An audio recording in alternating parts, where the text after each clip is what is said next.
Badri jewellers के मालिक अभिषेक केसरवानी को बदमाशों ने गोली मारी, सीने में लगी है। विकास नगर में हुई वारदात, ट्रॉमा सेंटर भेजा गया। पुलिस कमिश्नर सुजीत पौड़े सहित सभी बड़े अफसर मौके पर पहुंचे। कंधे पर लगी है गोली पर लूट नहीं। पुलिस की कई टीमें बनाई गई। इलाके के सीसीटीवी किए जा रहे हैं चेक।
प्रदीप अग्रवाल, महामंत्री लखनऊ सराफा एसोसिएशन।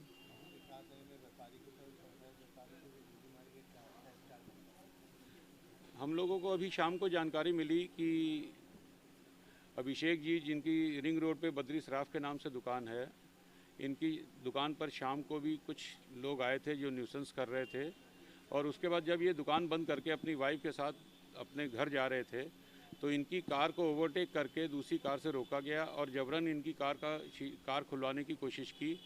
जब असफल हुए तो उन्होंने इनके ऊपर फायर कर दिया, जिससे इनको गोली लग गई और ये घायल हो गए। कार से आए थे, इनकी कार के आगे उन्होंने अपनी कार रोकी थी और इनके ऊपर अटैक करने का दावे करती है कि लगातार सराफा व्यापारी की जो जी हाँ, बिल्कुल आपको क्या देखने को मिला? बिल्कुल आप सही कह रहे हैं, पुलिस दावे करती है कि, और अभी हमारे प्रदेश अध्यक्ष भी गए थे, डीजीपी साहब से मिल के आए थे कि हमारा आगे फेस्टिवल आ रहा है, त्योहारी सीजन है, सुरक्षा हमें चाहिए। उन्होंने बहुत आश्वासन दिया था कि हम बहुत ही अच्छे स्तर से सुरक्षा कराएंगे सराफा व्यवसायियों की। रात के समय गश्त भी रहेगी, दिन में रहेगी, आप लोगों को बिल्कुल चिंता करने की आवश्यकता नहीं है। लेकिन ऐसा कोई भी वाक़या नहीं देखने को मिल रहा है। रोज़ किसी ना किसी शहर में घटना हो रही है, बड़ी घटना खुल जाती है, पता लग जाती है लोगों को। छोटी छोटी जो घटनाएं होती हैं जिलों की, कस्बों की, वो पता ही नहीं लग पाती है। स्टेबल हैं, डॉक्टर कह रहा है कि ठीक है, लाइफ सेव है। हाँ, बात करने की स्थिति में हैं अभी।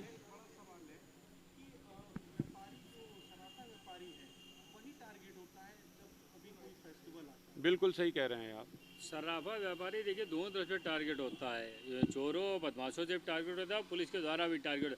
आज 411 और 412 जैसी छोटी छोटी वो इशू दूसरा है। 411 वाला घटनाओं की आजकल पूरी लगी है, उसमें छोटी छोटी घटनाओं में वसूली में लगी रहती है। नहीं, बातचीत करती है, लेकिन बातचीत करने से उससे हमारी समस्या का समाधान नहीं होता है ना। वो कहती है आप अपने कैमरे दिखा दीजिए, आप अपने कैमरे रोड पे लगा दीजिए, हमने लगा दिया, लेकिन उसके बाद भी अगर कोई घटना होती है वर्कआउट नहीं होता। वो भी केवल उनको अगर खाली भरना होता है बस। हाँ जी, नहीं अभी तक ऐसी कोई। लखनऊ कैसरबाग चौराहा पर चलती बाइक बनी आग का गोला। आग लगने पर बाइक सवार ने बचाई अपनी जान। आसपास के लोगों में दहशत का माहौल। चलती बाइक में आग लगने से रोड पर लगा राहगीरों का जमावड़ा।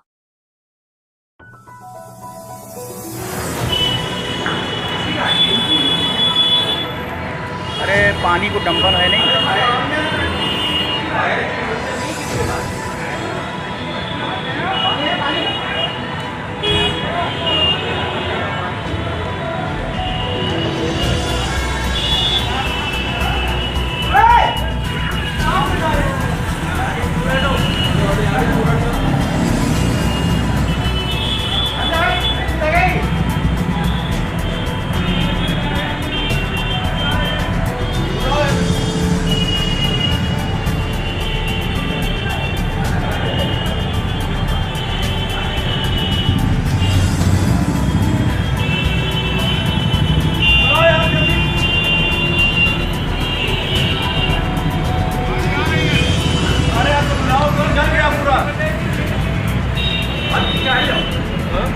जेडीयू के पूर्व युवा राष्ट्रीय अध्यक्ष हुसैन वाहिद का बयान।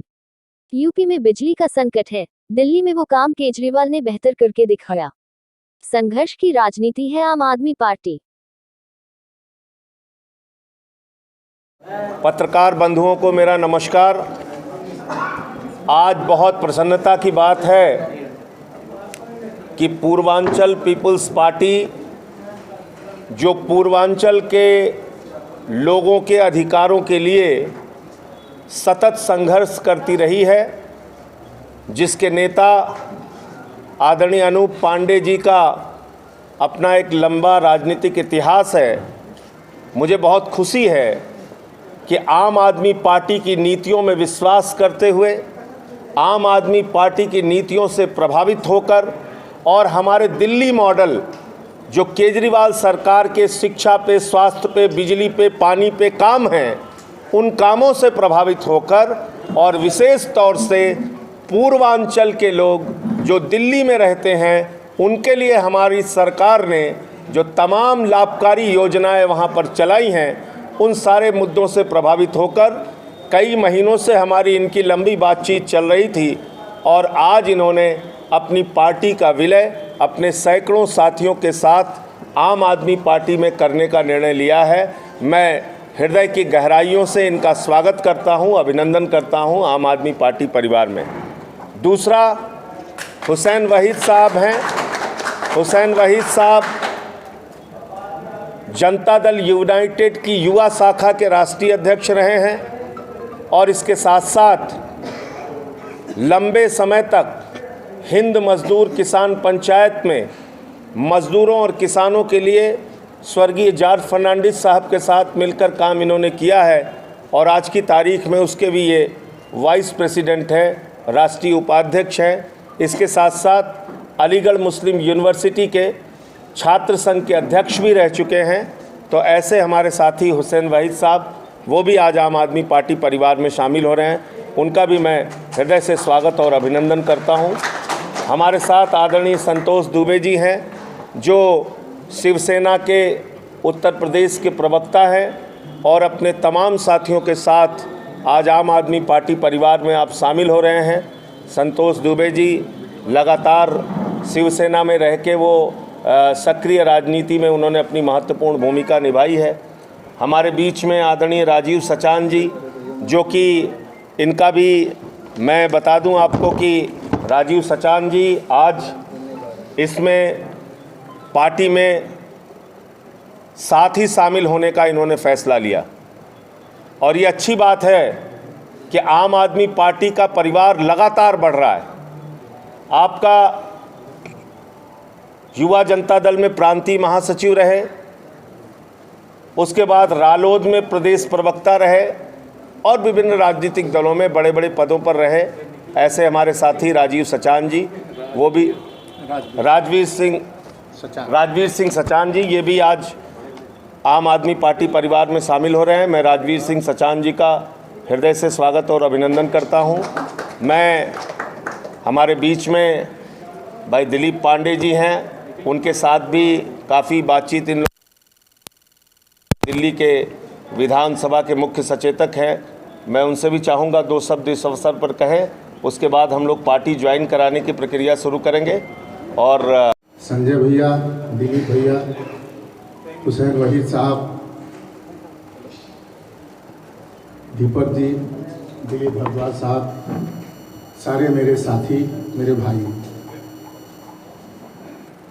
भारत का पूर्वी छोर, पूर्वांचल, पूर्वी उत्तर प्रदेश, पूरब के लोगों का दंश, गरीबी, बेबसी, लाचारी, पलायन के चलते हम लोगों ने एक संघर्ष शुरू किया था कि 2 वक्त की रोटी नसीब हो पूर्विया लोगों को जो अपना घर परिवार छोड़ करके दूर दराज काम करते हैं। कोरोना काल ने रुला दिया, देख करके उनके पैरों के छाले, उनके मस्तक पर जो पसीने की लकीर टीवी पे जब हम लोग देखते थे घरों में कैद होके, तो आँख से आंसू गिरता था। कौन पूछ रहा है उन लोगों को जिनका कोई नहीं है। सत्ता में लोग आते हैं, सत्ता ऐसे चलती रहती है। आज सत्ता मैली हो गई, आज धुलने की ज़रूरत है। जब संजय भाई का मैं संघर्ष देखता था, दिलीप भाई का संघर्ष देखता था, आदरणीय केजरीवाल जी को संघर्ष देखता था, तो मैं सोचता था कि मेरे पास अब कोई रास्ता नहीं है। अगर कोई आगे संघर्ष कर इस भारत को बचाने का अभियान चलाया है तो हम लोगों को उनका सहयोग करना चाहिए। यही सोच करके हमने कहा कि नहीं, अब आम आदमी की बात आम आदमी पार्टी कर रही है। अब कोई रास्ता इस देश में नहीं बचा है। देश के नौजवानों के चेहरे पर मुस्कान देने के लिए, खेत किसान मजदूरों की बात करने के लिए, अबला महिलाओं को बचाने के लिए एक ही रास्ता है, वो आम आदमी का रास्ता है। मैं बहुत खुश हूँ, अंदर की दिल की गहराइयों से अभिभूत हूँ कि अब हमें वो मुकाम मिलेगा जिस रास्ते को लेकर के हम लोग चल रहे थे कि गरीबों के आंसू को पोंछा जाएगा। मैं बहुत खुश हूँ। आम आदमी पार्टी पूर्विया लोगों का ख्याल जो दिल्ली में कर रही है, मुझे आशा है ये पूरब में भी करेगी, पूर्वी उत्तर प्रदेश में भी करेगी। गाजीपुर, आजमगढ़, बलिया, जौनपुर, मिर्ज़ापुर, सुल्तानपुर, बस्ती, जो परेशानियां हैं उसका निदान संघर्ष के द्वारा हम लोग करके एक मुकाम देंगे। बहुत बहुत धन्यवाद। साथी और अब नेता संजय सिंह जी, दिलीप पांडे जी, अनूप पांडे जी, जो इन्होंने आज अपनी पार्टी का विलय किया है, पूर्वांचल पीपल्स पार्टी, और सब साथी, आज जो देश के अंदर परिस्थिति है और उत्तर प्रदेश के अंदर खासकर, उसमें बड़ा संकट का माहौल नज़र आता है। और अपोजिशन को जो डेमोक्रेसी में रोल प्ले करना चाहिए, उसमें जो वैक्यूम था उसे भरने का काम जिस तरह संजय सिंह जी ने पहल की है उत्तर प्रदेश के अंदर, इनके नेतृत्व में आम आदमी पार्टी ने, वो एक तस्वीर है संघर्ष और रचनात्मक राजनीति की, और जिसके पीछे पृष्ठभूमि है दिल्ली सरकार का, जो दिल्ली का जो मॉडल है जो उसने करके दिखाया है, खासकर शिक्षा के, स्वास्थ्य के एरिया में, और बिजली पानी का। आज उत्तर प्रदेश में बिजली का भी बड़ा संकट है, बिजली के बिल का, और बहुत बड़ी समस्या पूरे पॉपुलेशन के सामने है। उसको जिस तरह से आम आदमी पार्टी ने वहाँ करके दिखाया है, तो नौजवानों में खासकर उत्तर प्रदेश के और एक बहुत बड़े सेक्शन में जो आज जो राजनीति चल रही है उसे अप्रूव नहीं करता, उसको बड़ी उम्मीद थी कि कोई ऐसा उसको पूरा करने, उन उम्मीदों को पूरा करने का काम संजय सिंह जी के नेतृत्व में आम आदमी पार्टी करेगी। इसी के लिए हम लोग शामिल हुए हैं। मैंने तो अपनी राजनीति जनता दल से शुरू की थी, जॉर्ज फर्नांडिस और नीतीश कुमार के साथ। हम लोगों ने फिर समता पार्टी बनाई थी जो आज जदयू है, और वैचारिक मतभेदों के बाद जॉर्ज से जब मैंने उससे छोड़ा पार्टी को उनकी, उसके बाद लगातार नीतीश जी भी अब तक भी कहते रहे और दूसरे लोग साथियों से भी वो रहा, लेकिन मुझे किसी की पार्टी में जाना अभी तक एक्सेप्टेबल नहीं था, कबूल नहीं हो रहा था। लेकिन संजय सिंह जी की शख्सियत में वो पूरी चीज़ें नज़र आती हैं, जो संघर्ष की राजनीति खासकर समाजवादी मूल्यों के ऊपर करने का जो काम ये कर रहे हैं, और साथ में रचनात्मक जो उसका परिरूप है उसके लिए हम लोग साथ जुड़े हैं, और उम्मीद है कि ये संघर्ष अब हम लोग इसे बढ़ाएंगे प्रदेश के अंदर। धन्यवाद। प्रदेश की राजनीति में निश्चित रूप से उससे हलचल हुई है। निश्चित रूप से यह संदेश गया है पूरे प्रदेश में, और प्रदेश के लगभग 94% जनता इस बात को लेकर, अपने अधिकारों को लेकर सजग हुई है, जिसके परिणाम स्वरूप यह देखने में आ रहा है कि लखनऊ के अलावा अलग अलग जिलों में भी जमीन से जुड़कर सामाजिक विषयों पर संघर्ष करने वाले बहुत सारे सामाजिक साथी इस परिवार से जुड़ रहे हैं, आम आदमी पार्टी के कुनबे को मजबूत कर रहे हैं। मैं आश्वस्त हूँ कि इनके जुड़ने के बाद आने वाले समय में उत्तर प्रदेश में आम आदमी का संघर्ष नई ऊंचाइयों तक जाएगा। आम आदमी और आम औरत के हक की आवाज़ और बुलंद होगी, और व्यवस्था परिवर्तन की एक सकारात्मक राजनीति की शुरुआत होगी। मैं एक बार फिर से इन सभी साथियों का हार्दिक स्वागत, अभिनंदन करता हूँ।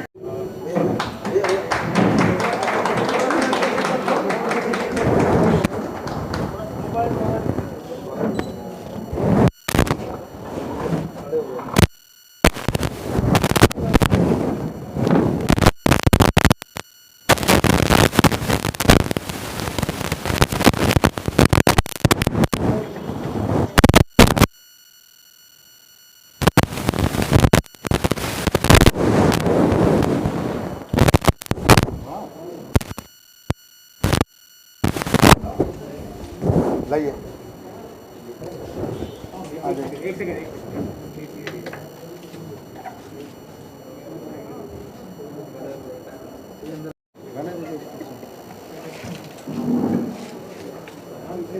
ये माला आप लोग आ जाएंगे।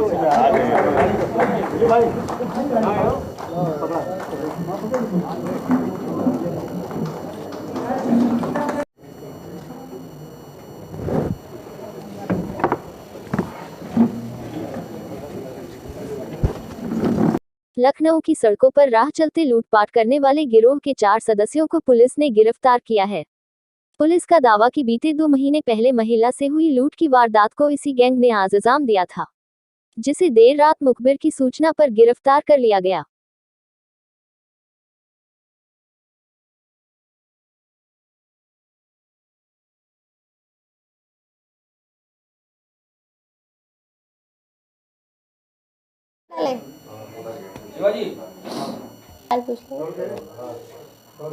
जिन 4 लोगों की नाम गिरफ्तारी हुई है, कौन है ये लोग और किस तरह की घटना में संलिप्त पाए गए? ये 2 महीने पहले एक स्नैचिंग हुई थी, पर्स स्नैचिंग, बंगला बाज़ार क्षेत्र में, आशियाना थाना क्षेत्र अंतर्गत। इस पे पुलिस काफ़ी टाइम से वर्क कर रही थी और इसमें सर्वेलांस पे और हर चीज़ पे काम करने के बाद एक गैंग के बारे में सूचना प्राप्त हुई। ये जानकारी मिली कि ये लोग कहीं बाहर चले गए थे, उसके बाद अभी वापस आ रहे हैं और ज़ोन 8 का जो हमारा नगर निगम का ऑफिस है उसके पास हमने चेकिंग लगाई थी, क्योंकि सूचना वहाँ मिलने की प्राप्त हो रही थी। तो 2 बाइकों पे 4 अभियुक्त मिल भी गए। इनका पीछा करने लगे तो बाइक से ये गिर गए और डिसबैलेंस होकर भाग नहीं पाए और एक ने पुलिस पार्टी को देखकर फायर भी किया। फिर इनको अरेस्ट किया गया, तो जो महिला जिनसे बैग छीना गया था उनको बुला के तस्दीक भी कराया गया। तो बाइक जो उनके 78 नंबर का मालूम था पहले, तो वो गाड़ी दिखाई गई तो उसको पूरी तरीके से उन्होंने पहचाना और अभियुक्तों का क्योंकि हुलिया थोड़ा थोड़ा जानती थी तो उतना ही उसमें जानकारी हो पाई। तो 4 अभियुक्त हैं, दो बाइकों के ऊपर बरामद हुए हैं। जो घटना में उपयुक्त बाइक थी सफ़ेद KTM है और 7819 जो नंबर पीड़िता के द्वारा बताया गया था वो प्रॉपर गाड़ी तस्दीक हो गई है। इसी से घटना की गई थी। अभियुक्तों ने जो है अपना जुर्म कबूला था कि आगे एक गाड़ी चल रही थी और पीछे दूसरी गाड़ी उसके सपोर्ट में जा रही थी। तो ये 4 अभियुक्तों के नाम विशाल, फैज़ान, ललित और आर्यन है। इन लोगों से 46,500 रुपये की नकदी भी बरामद हुई है और फैज़ान एक 315 बोर का कंट्री मेड वेपन भी लगाया था। इसको उसने फेसबुक वगैरह पे भी डाला है, तो ये इन्हीं के पास से प्राप्त हुआ है। आपराधिक इतिहास क्या है इनका? ये अभी पहला है, लेकिन आम छवि जो जानकारी की गई है, ये पार्टी वार्टी करने के लिए आमतौर पे ये छिनैतियाँ पूर्व में भी इनके द्वारा की हैं। अब वो रिलेट जब पूछताछ और की जाएगी और तस्दीक की जाएगी इनकी घटना लोकेशन वगैरह से, तो और निकाली जा सकती है। कानपुर ब्रेकिंग। कानपुर में हुई पुलिस विभाग में बुलेट मोटरसाइकिल भी भर्ती। पुलिस में भर्ती होने के बाद किदवई नगर चौराहे पर बीच रोड में खड़ी हुई ये मोटरसाइकिल पुलिस केप लगाकर उल्टा पुलिस विभाग को ही ठेंगा दिखा रही है। किदवई नगर चौराहे पर बीच रोड पर खड़ी हुई ये मोटरसाइकिल पुलिस विभाग के किसी दरोगा जी की है। किदवई नगर और बाबूपुरवा 2 थानों की सीमा के बीच खड़ी है मोटरसाइकिल। अब इसको लापरवाही कहे या फिर वर्दी की हुनक, इसकी जानकारी तो दरोगा जी ही दे पाएंगे। आम जनमानस को होने वाली इससे समस्या और इस तरह की पुलिस कार्यशैली कानपुर पुलिस को रोज नए मुकाम पे पहुंचा रही है।